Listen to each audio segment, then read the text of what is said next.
So I saw a lot of mealy-mouthed smug nothing about do better and listen to POC. Always listen to POC. Why aren't you listening to POC? Elevate POC voices. Always. Okay. Hoomst.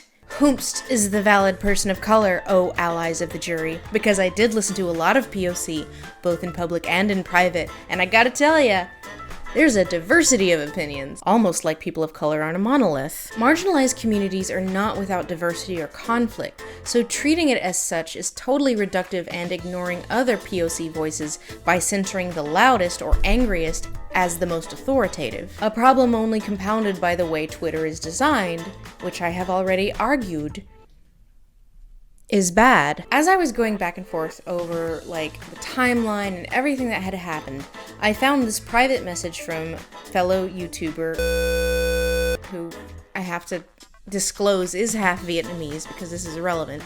And he said, "I'm trying not to say anything I'm going to regret here, but I have very little respect for the people dogpiling me and mine in the defense of a typically derivative corporate product from the biggest media company in the West because 2 of its 7 writers and 0 of its directors were Asian." This in private, of course, because, he didn't want to get harassed.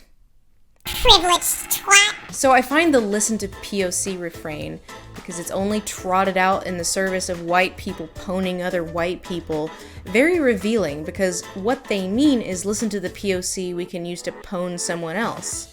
But the POC we don't agree with? Privileged twat. But note this hilarious exchange between 2 white people arguing over my Raya tweet. When pressed on what exactly it is I need to admit wrongdoing for, this woman says, "Again, you're just another white woman talking over actual POC concerns."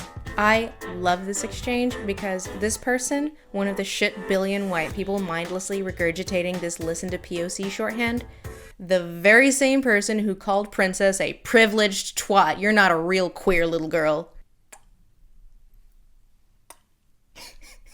Princess's Law in action. There's this incredibly childish dichotomy with the way a lot of people discuss racism, that there are the racists and the non-racists.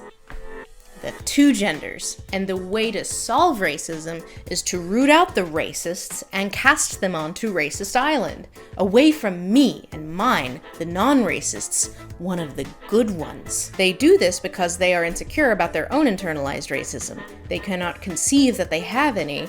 That thought is terrifying to them because a racist is the worst thing you can be. So instead of doing any introspection, they remain hyper-vigilant to root out the secret bad people, so everyone else will know they're one of the good ones.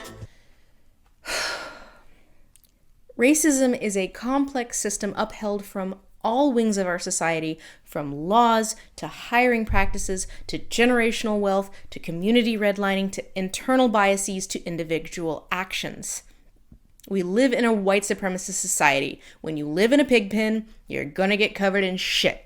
And all of us have the stink on us. And I don't just mean the whites. All of you. Blocked, blocked, blocked. None of you are free from sin. But especially the whites. And yet, people still have this, I'll be the racist dragon attitude about how racism works. Why are you crying so? I'm crying because all of those horrible villagers chased me into this scary cave. I think it's because I'm so racist. Get your hand off my tail, you'll make it dirty. Racism isn't a system perpetuated by many, many things, including actions, but a character trait, a disease that people try to hide from the world because they know if they're found out, they'll get banished to Racist Island. And suddenly, he wasn't racist anymore. While there are still, of course, racist hate crimes and the like, most general displays of racism don't come out of grand, cross-burning style gestures, but out of ignorance, carelessness, or negligence. And for white people, a lot of it is just the reality of benefiting from a system designed to privilege you. So I'm not gonna waste my breath on the "I'm not a racist" line of defense. I'm a white woman from Tennessee. My family is mostly uneducated white trash. I'm not gonna be like, "Yeah, I didn't internalize any of that. I'm special. I shot out of the womb unscathed." We all have the stink on us. Yes, Even you. The reason I bring this up is because another thing that happened after that tweet was the sharing of the receipts. Thousands of people passing around